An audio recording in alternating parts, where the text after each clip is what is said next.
Praise the lord. ఈరోజు వాక్య భాగం ఎఫెసీయులకు రాసిన పత్రిక 2వ అధ్యాయం 16వ వచనం.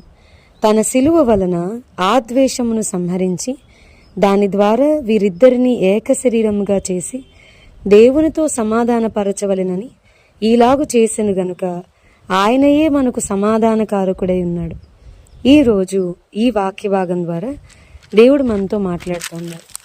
ఈ ఎఫెసీయులకు రాసిన పత్రిక 2వ అధ్యాయం 11వ వచనం నుంచి కనుక మనం చూస్తే, మరి మునుపు శరీర విషయంలో అన్యజనులుగా ఉన్నారు, శరీరమందు చేతితో చేయబడిన సున్నతి గలవారు అనబడిన వారి చేత సున్నతి లేని వారు అనబడిన మీరు మరి అన్యజనులుగా ఉన్న మనం ఇశ్రాయేలీలతో సహపౌరులము కాదు, పరదేశంలో మనం, వాగ్దానము నిబంధన లేని పరజనం, నిరీక్షణ లేని వారు, లోకమందు దేవుడు లేని వారి నుండి క్రీస్తుకు దూరస్తులే ఉంటారని మీరు జ్ఞాపకం చేసుకోండి. మరి యూదులు వాళ్ళు వాగ్దానం కలిగిన ప్రజలు, మరి వారసులు వాళ్ళు.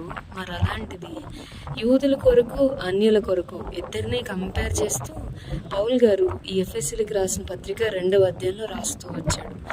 యూదులు అలాగే అన్యుల నుండి దేవుని తెలుసుకున్నాను అని రాస్తూ మరి అన్నారు, మీరైతే ఇది వరకు దూరస్తులు, ఇప్పుడు క్రీస్తు చేసినందు మనం సమీపస్తులుగా ఉన్నాం.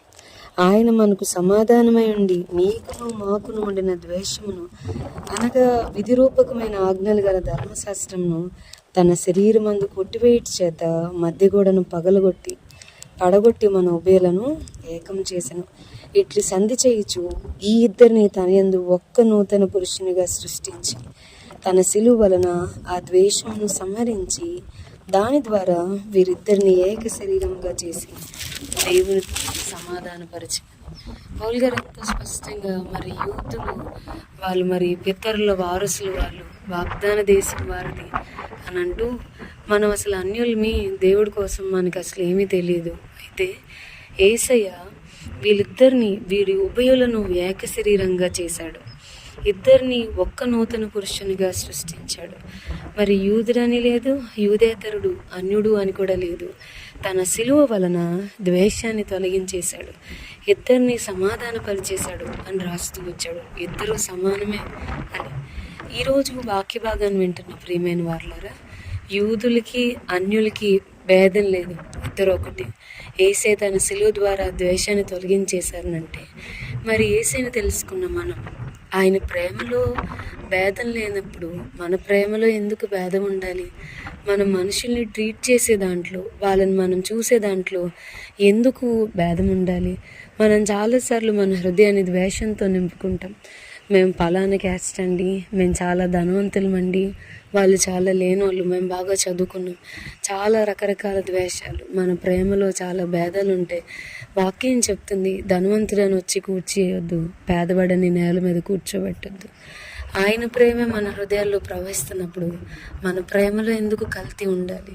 తన సిలువ ద్వారా మన మధ్య ఉన్న ద్వేషాన్ని దేవుడు తీసేయడానికి ఈ లోకానికి వచ్చాడు. మన మధ్య సమాధానాన్ని ఏర్పాటు చేయాలని దేవుడు ఇష్టపడుతున్నప్పుడు మనం ఎందుకు మన హృదయాన్ని ద్వేషంతో, మరి మనమే గొప్పగా, ఇతరులను మనకంటే తక్కువగా మనం ఎందుకు చూడాలి? నేను బాగా చెప్తా ఉన్నాను, ఆలోచించండి. ఒక మంచి వాటర్ ట్యాంక్ నుంచి, అది చాలా క్లీన్ చేయబడి వాటర్ ట్యాంక్ నుంచి వాటర్ వచ్చినా కానీ పైపు కనుక వాటర్ ట్యాంక్ నుంచి చాలా దూరం ప్రవహించి పైపు కనుక నాచు పట్టిస్తే పైపులోంచి వచ్చే వాటర్ అంతా పాడైపోయి మరి నాచుతో పాటు వాటర్ వస్తుంది కదండి. క్రీస్తు ప్రేమని మనం కనపరిచేటప్పుడు అందులో కల్తీ లేకుండా, ద్వేషం లేకుండా ప్రేమించడానికి ఇష్టపడాలి. మన మధ్య మనం చాలా గోడలు కట్టేసుకున్నాం. మాది ఈ సిద్ధాంతం, మీది ఆ సిద్ధాంతం అని కట్టేసుకున్నాం. మా సంఘమే పైకి ఎత్తుపడతారని గోడలు కట్టేసుకున్నాం. మా క్యాస్టే గొప్పను గోడలు కట్టేసుకున్నాం.